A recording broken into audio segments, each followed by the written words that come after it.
Alright,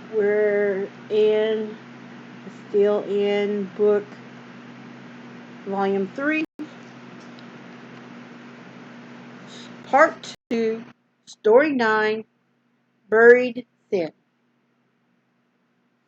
So it says, as the Israelis returned to camp after the capture of Jericho, they were very pleased with themselves.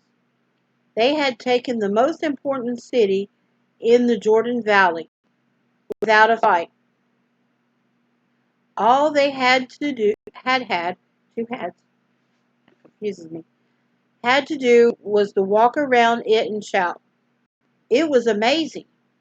They began to think that if all the cities of Canaan could be captured as easily as this, they could possess the land within this land in no time. Thinking thoughts like these, they set out to take the city of Ai, because it was much smaller than Jericho.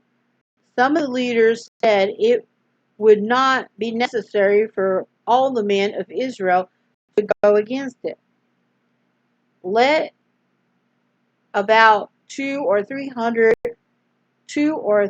thousand men go up, they said to Joshua, and make not all the people to labor thither. In other words, don't work there. So about 3,000 men went up and attacked Ai, and were defeated. So all the Israelis were defeated. 36 men were killed, and the rest came home feeling very discouraged. Something had gone wrong. Joshua felt almost as bad as the rest. He couldn't understand it. Where was the captain of the Lord's host who had promised victory? And Joshua rent his clothes and fell to the earth upon his face before the ark of the Lord until the eventide. He and the elders of Israel and put dust upon their heads. Okay, he tore his clothes, started praying until the end of the day, and he and the elders put threw dirt on their head. That was their for sorrow. They'd tear the shirt and put dirt on their head. That was a practice they got. A strange position this would be conqueror of the country, and the Lord didn't like it. Get thee up, he said to Joshua. Therefore liest thou thus upon thy face. In other words, why are you laying down? Then the Lord told him what was the matter. Somebody in camp had committed a grievous sin. Somebody had disobeyed orders and kept part of the spoil of Jericho for themselves.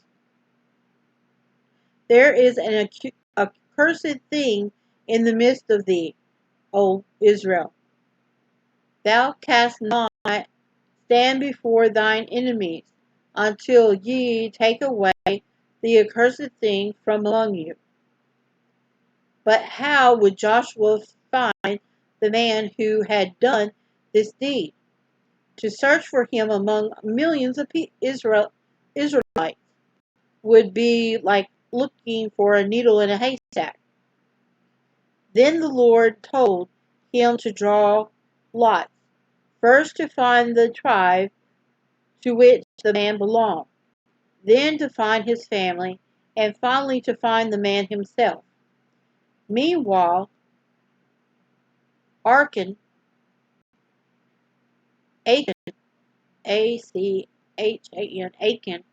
who had stolen the stuff and buried it in his tent, felt perfectly safe. That was his name, Achan. And so he buried a hole and to put the stuff he stole. they weren't supposed to take anything from Jericho. And that reminded me, somebody said it. I think this archaeology stuff said that they actually found Jericho at one time. And it's supposed to be in Jericho. And they actually found it. That's what I hear. But look for yourself. Okay, let me get back. They'll never catch me, he told himself. Never. Even when Joshua called all the people together and began to draw lots, Achan didn't feel worried. Didn't feel worried. Amid so many thousands of people, how could they ever find him? Especially when nobody in the camp knew what he had done. But when he heard that in the casting of lots for the 12 tribes, the tribe of Judah had been taken, he became a little anxious. Yeah, anxious. That's my tribe, he told himself. But then, thinking of all the hundreds, all the thousands of families of Judah, I am still all right. But he became worried when he learned that the lot were cast among the family of Judah and the family of Zarhites had been taken. Zarhites, Zarhites, Zarhites was taken. That's my family, he said. I don't like this. It's getting too close. Minutes after the search came closer still for Zabdi. Achan's grandfather was taken. Zabdi. Zabdi. As an old man went forward to speak to Joshua, and the priest began to cast lots on Zabdi's children and grandchildren. Achan's face turned pale. Then he heard his own name called, and his heart sank, and he knew then to give the game was up. My son, said Joshua, kindly but sternly, give, I pray thee, glory to the Lord God of Israel, and make confessions unto him, and tell me how now what thou hast done. Hide it not from me. Trembling, Achan confessed. There is nothing else he had to do. Yes, he was the one who had sinned. When Jericho was captured, he had seen a goodly Babylonian garment. In other words, it was a shirt, which he thought it would be neat to wear someday, and 200 shekels of silver and a wedge of gold. I coveted them and took them, he said, and behold, they are hidden in the earth in the midst of my tent. Joshua sent men to Achan's tent and soon found the goods and brought them back. They made a sad little pile in front of Joshua and the elders of Israel, and the Babylonian garment didn't look nearly so beautiful as before. What a shame that Israel had suffered defeat in battle, and good men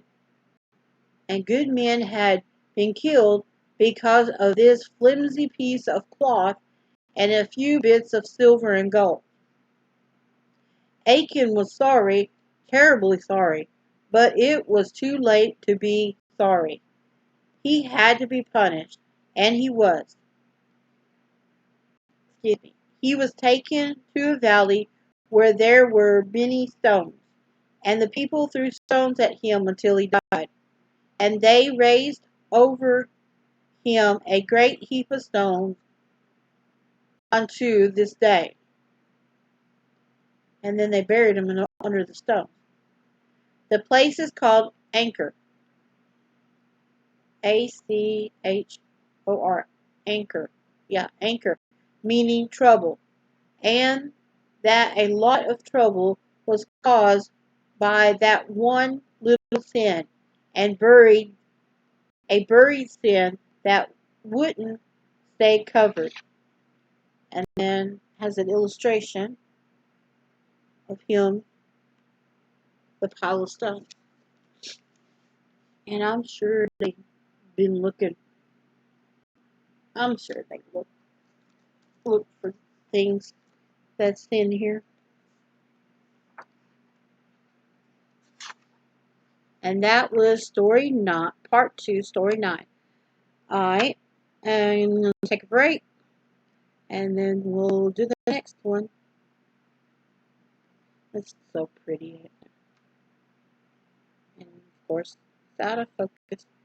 I got bad eyesight anyway, but it's impressionist stuff. My fault.